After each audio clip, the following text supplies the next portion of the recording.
Louis Berthélémy, votre passion débute à l'âge de 10 ans, lors de votre premier stage de théâtre. Puis à l'âge de 16 ans, vous rencontrez un certain Bruno Boussagol. Oui, le même Bruno Boussagol, directeur artistique de La Nuit des Ours, metteur en scène et chef d'orchestre de l'événement. Lors d'un stage spectacle pour un festival manifeste, Rassemblement international pour théâtre motivé. C'était déjà bien prometteur. Et puis vous continuez votre bonhomme de chemin de théâtre, passez quelques temps au cours Florent, puis avant d'être pris au Conservatoire de Paris. Là, ça s'annonce très bien. Vous avez toujours gardé contact avec Bruno Boussagol, puis au hasard d'une publication Facebook, vous échangez autour de Marie-Hélène Châtelain et aussi d'Armand Gatti. Armand Gatti, cet homme qui a passé sa vie à se battre, d'abord en résistance, où il était parti par amour pour rejoindre son amour, se battre uniquement avec les mots, sans armes, la seule arme contre l'atrocité, les mots, puis ensuite comme journaliste et dans le théâtre. Il s'est engagé auprès des sans-noms, des gens ordinaires ou en marge, les sans-voix et les exclus. En gardant toujours en filogramme de son œuvre les arbres, le maquis limousin, résister, arbre fort, l'arbre est une verticalité insurrectionnelle. En parlant des arbres qui deviennent le papier sur lequel on écrit, ces arbres qui touchent le ciel. Bruno Boussagol vous propose de monter un spectacle autour d'Armand Gatti. Vous dites d'abord non, puis oui, si c'était comme à l'époque de vos 16 ans, en une semaine. Une semaine pour travailler, décortiquer l'écriture difficile, rebelle, farfelue et concrète d'Armand Gatti.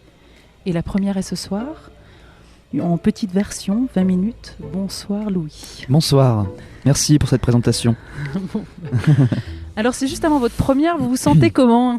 Je me sens plutôt bien. Le track arrive, tout doucement. On a encore 2 heures, je pense, là. Je vais prendre toutes mes petites lumières et tous mes petits accessoires et je vais monter dans la montagne pour me préparer. D'accord. Et vous pensez que vous avez réussi à pénétrer l'univers d'Armand Gatti ?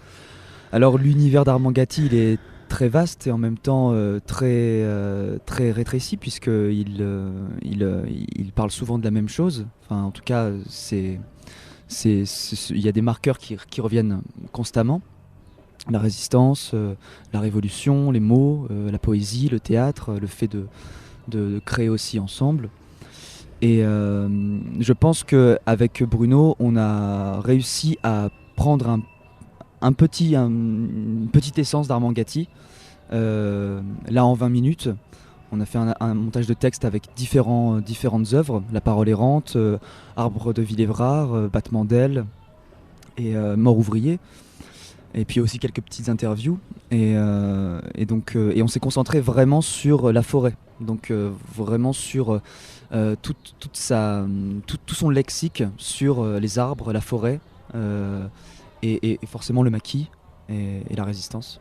Et du coup en fait jouer en plein air, jouer au milieu des arbres, ça fait sens complètement, non ? Et ben là complètement, en plus le lieu où on est qui s'appelle... j'ai appris ça quand je suis arrivé ici, Bruno l'avait appris pas longtemps avant moi. Le lieu où on joue s'appelle un choral. Donc on est entouré d'arbres, c'était une ancienne étable à ciel ouvert. Et oui, forcément ça prend sens déjà parce qu'on est entouré d'arbres dans l'extrait, enfin voilà, dans ce petit spectacle.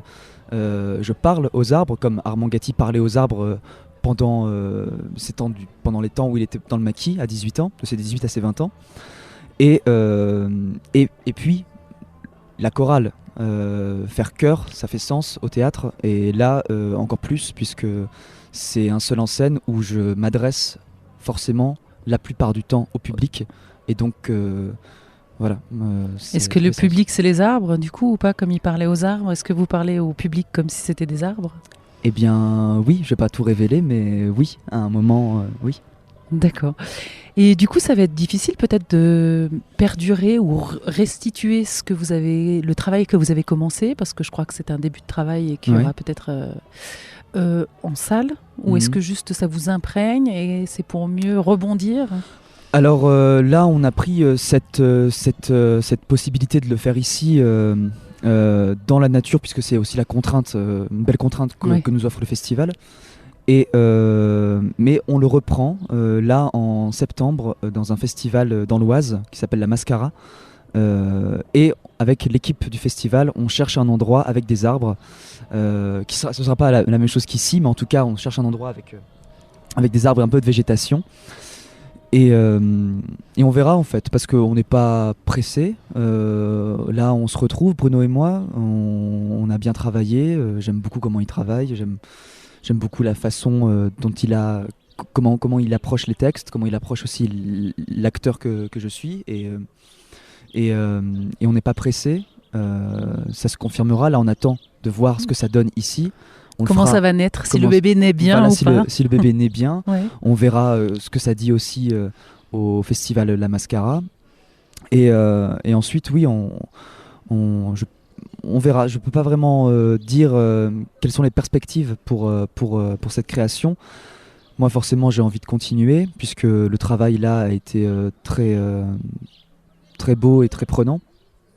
Il y a encore plein de choses à dire et plein de choses à faire avec les textes d'Armand Gatti. Donc on verra. Pour la salle, oui, pourquoi pas. De toute façon, avec les moyens qu'on a aussi, la scénographie, on peut construire des arbres, on peut fabriquer ça. Et puis il y a des théâtres qui ont des arbres, par exemple. Je pense au théâtre de Buisson, théâtre du Peuple. Il y a aussi celui d'Évian qui a des bouleaux magnifiques. Mais il y en a plein quand même qui s'ouvrent aussi. Des scènes nationales qui s'ouvrent sur la mer. Alors c'est pas des arbres, mais c'est quand même de la nature et c'est des éléments qui sont forts quand même. Et le théâtre de Buisson, vous savez quoi, vous allez leur écrire. Si jamais ça marche, vous m'appelez. Pas de problème. Et du coup, travailler avec Bruno, ça a été différent de quand vous aviez 16 ans, parce que vous étiez jeune acteur ou vous n'étiez pas... on cherche tout le temps le curseur de savoir quand est-ce qu'on est acteur ou pas. Maintenant, on peut dire, vous êtes passé par le conservatoire et puis vous avez quand même pas mal tourné. Ça s'appréhende de façon complètement différente.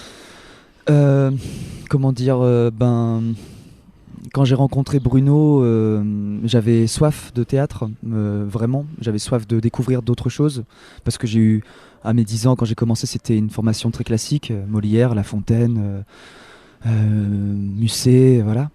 Et quand j'ai rencontré Bruno, j'ai découvert un autre théâtre qui m'était inconnu aussi. Un théâtre qu'on peut appeler de théâtre politique, de théâtre engagé, oui. Même si, pour moi, être un artiste et être engagé, c'est la même chose, mais pas tous les artistes le font. Mais en tout cas, c'était une approche. Et quand je suis allé là-bas à 16 ans, j'avais déjà en tête que ce que j'allais faire, c'était pas un loisir. C'était du jeu, forcément, puisque voilà. Mais c'était pas un loisir. C'était aussi dans le but de faire un spectacle, de rencontrer des gens et d'expérimenter d'autres choses. Et là, quand je suis revenu à Valorcine, donc à Barberine, chez Bruno, avant d'arriver ici à Valorcine, j'avais pas d'appréhension, parce que Bruno, j'ai fait ce spectacle-là à 16 ans, je l'ai retrouvé à 17 ans, et je sais pas pourquoi, mais dans ma tête, cet homme n'avait pas changé. Et vous non plus. Et moi non plus. Et quand je l'ai retrouvé sur le quai de la gare, non, on s'est retrouvés comme on s'est retrouvés il y a 6 ans, comme on s'est connus il y a 6 ans. Donc non. Dans le travail, c'est resté facile. C'est resté facile, parce que je pense que Bruno prend ce que la personne qui est en face de lui donne. Donc